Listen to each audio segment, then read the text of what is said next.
make other countries not have kids while we have lots. Instead, it's just across the board, nobody have kids. So it seems not less interested in anything having to do with America and more having to do with global population control. Well, USAID had a decades-long program called the Population Control Program, and it was ran openly. It was even covered openly and referred to as a population control program in the 90s to control third world population birth rates and to curtail them so that it did not impact our resources here in the United States and hurt our country. So it's somebody said you shouldn't call it that. I said I didn't call it that. Actually, they called it that. They called it the Population Control Program. Wow. And it was really there was a fire lit under it and when Henry Kissinger was Secretary of State, and he had a mission in place and installed the president of the population program under the U.S.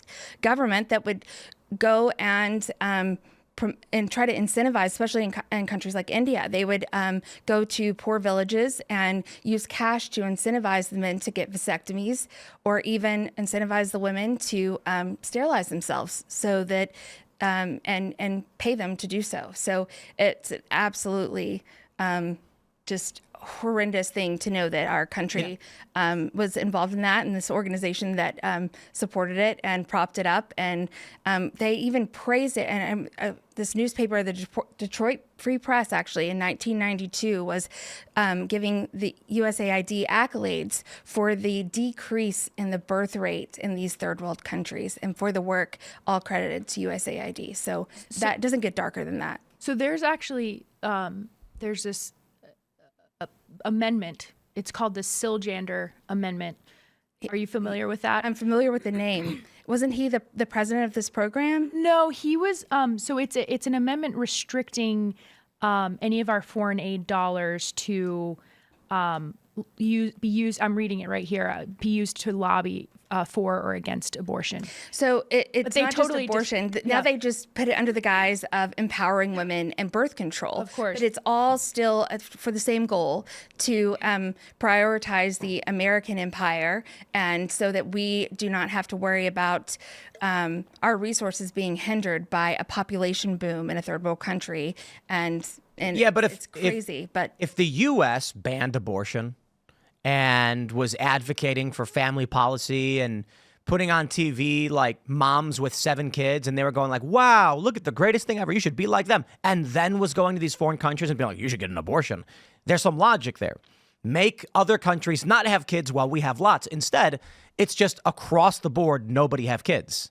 So it seems not less interested in anything having to do with America and more having to do with global population control. Mm-hmm. It's nihilism. I mean, it's cheering on your own demise. I don't know why anybody would want to do that. But we definitely were encouraging it. We weren't encouraging it as much at home during the 70s, 80s, and 90s, but we were definitely encouraging it abroad in these third world countries and incentivizing people who were hungry and wanted to put food on their table for them to sterilize themselves. It's horrible, but... Well, there's that Democrat in Michigan who announced that she sterilized herself. Did you see that? In some cases. Because she's like, I refuse to get pregnant while Trump is president, so I got sterilized. It's like, well, okay, I guess. Those sex strikes really did something, I tell you. Yeah. Yeah, but I'm wondering if you experienced anything other like that man saying, please don't overthrow our governments. Was there anything else like that? Gosh, so many things. That's the thing. You know, when I was at the State Department yesterday, it was all coming back to me. I think you have PTSD. I think I might actually, but because this was 8 years ago, and they're just every day was something. One of the things that does come to mind. Our undersecretariat oversaw the Refugee Bureau, PRM, Population, Refugees, and Migration. Which is a very corrupt bureau also. And one of the things that I think that needs to be reformed is the classification system. Oh yeah, because they weaponize that. They make things. And I'm not saying anything classified on air, so don't get worried. But well, I don't think I have to be worried about that. No, I know. Well, I'm just for anyone watching. I'm not violating anything, but. I think what they do is they use that to manipulate information, because you have FOIA, which is 100%. Freedom of Information Act, right? So anyone can request a FOIA. And so they use the classified system to kind of protect information, to hide things from the American taxpayer, because we should be accountable for the people paying our bills. Right.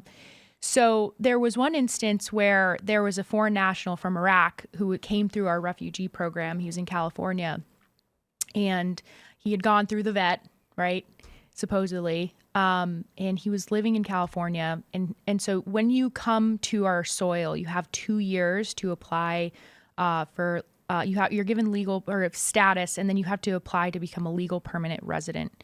And then after that, you can apply to become a citizen.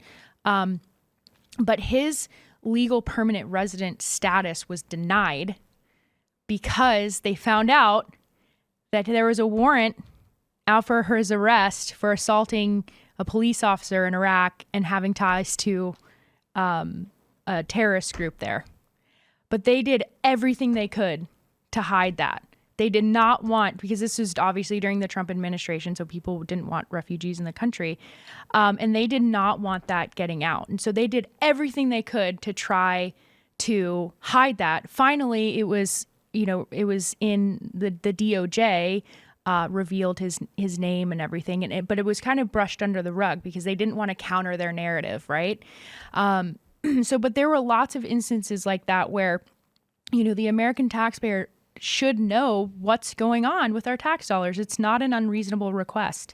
It's and so I think that by bringing a lot of this funding into one place, because all of it runs out of one office at the State Department. It's called the Office of Foreign Assistance. The acronym is F, and everything should be through there. There shouldn't be accounts in all these different agencies and bureaus and departments. It should be one account. The money should come in one place. It should go out one place. So there's no confusion on where it's going. But even when it goes out and it goes to all of these NGOs, then they funnel it to someone else, and then they funnel it to someone else. Then it just gets, even if it all goes out in one place, which I agree with you, it should. There definitely needs to be more transparency, and now there's a huge spotlight on it, and hopefully it will get what's needed there. So understanding what USAID does, and that there was an effort, at least to some degree in the first Trump administration, to break it apart. Mm-hmm. Now, put that in the context of Democrats saying he's going to dismantle our government. What they were talking about is this international operation of the U.S. overthrowing unfavorable governments to expand U.S. I don't even want to say U.S. I would say like Western. I don't even want to say Western. I guess you'd call it what cabal. I don't know. How do you refer to it? I mean, these people don't represent American interests. Mm-hmm. They don't represent the interests of France or Germany. They represent the interests of the World Bank and NATO. Yeah. Those are the two things that they are tied to, and everything they do, their entire mission is to align with the World Bank and NATO. Anything that does not align with that becomes enemy number one, and that's who they go after, and that's one reason they went after Trump. Trump was a number one enemy of NATO when he took office. The question is, if Trump won in 2020, would he have gone so hard against these organizations, or was it that he saw how they were weaponized even against him? Yes, because we were ready. So you think it was going to happen? I don't think. I think it would have happened, maybe not as quickly, but there were people like John McEntee who were ready to turn things around. However, I will say I don't know if the external drumbeat would have been there to provide us with the top. He needed those 4 years. Yeah. He needed those 4 years. He needed everything that they threw at him to get where we are today. And there's a fire under him that we never saw before. And that's what I was hoping for. He wanted to drain the swamp. Oh, yeah. I think everybody was hoping, that was sitting on the sidelines going, what is going to happen this time? And then he hits the ground running, and everybody's head spinning. Even everyone in mainstream media can't even keep up with what's going on because it's one thing after another. And he knows where the bodies are buried this time. So it's a different ball game altogether. Yeah. We're 3 weeks in now, or a little over 2 weeks in. Feels like 6 months. Right. I've been referring to this as Trump's march to the sea. You have this great battle. In his first term, it was kind of light. You know, he was playing ball quite a bit, but trying to do his thing. And then the empire obviously strikes back in 2020. Now, Donald Trump, the first thing he does when he gets in is he is going scorched earth on deep state institutions. Absolutely. I think his view is he is going to strip them of their resources. This is why I call it the March of the Sea. Sherman goes down and burns farms to the ground to make sure the Confederates can't even eat food or transport goods. There's no roads. There's no railroad tracks.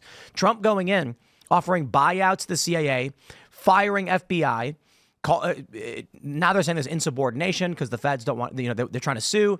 It's crazy. And then he nukes USAID, and he's doing it so quickly that there's no way for them to respond. I would just say, my advice, and I'm not a lawyer, is I'm just like, Trump should instruct all of his administrators to start firing people individually for various reasons, like that they can. That way you don't get a class action. If Trump, you know what, right now they're saying that there's going to be a lawsuit from USAID staff because this is a blanket bang. He said, you're all out Friday. So 12,000 people are going to join this massive lawsuit. And if that reverses, they all come back. But if they start going right now, I mean, maybe with USAID, you just attack the institution as quickly as you can. With other institutions, just have the higher ups start saying, you're fired because you were late. You're fired for that reason. And when they say you can't do that, they'll say, sue me.